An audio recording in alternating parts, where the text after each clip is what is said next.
Nasa alanganin na standing o pesto ngayon ang koponan ng LA Lakers, lalo na dito sa West standing, dahil nasa top 8 nga sila at isang talo lang din pwede silang mabagsak dito sa top 11 at ma-eliminate sila dito sa play-in tournament.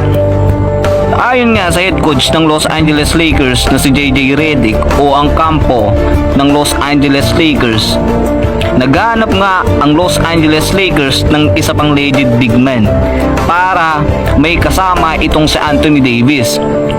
Sa mga di nakakaalam, ang mga big man nga ng Los Angeles Lakers ay may injury. Isa nga dyan si Christian Wood at itong si Jackson Hayes. Kaya ngayon parang nabababat na naman itong si Anthony Davis, kaya nahihirapan siguro. Kaya ngayon target pa rin ng Los Angeles Lakers itong si Jonas Valanciunas ng Washington Wizards. Ang offer nga ng Los Angeles Lakers dito, kapalit itong si Gabe Vincent, Jalen Chipino at D'Angelo Russell. At makukuha naman ng Los Angeles Lakers itong si Jonas Valanciunas, ang big man ng Washington Wizards.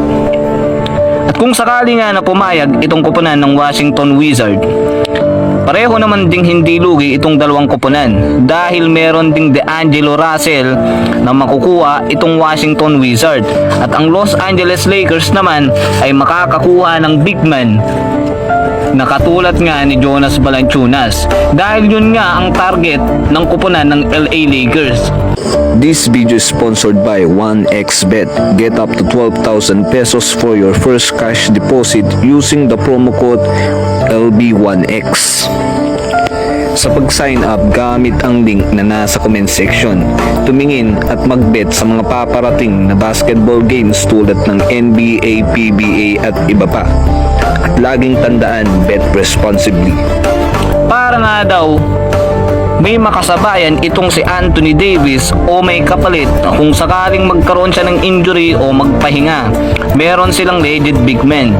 Dahil itong si Christian Wood, uulitin ko, si Christian Wood at itong si Jackson Hayes, injury nga. At sa ngayon, hindi nila napapakinabangan.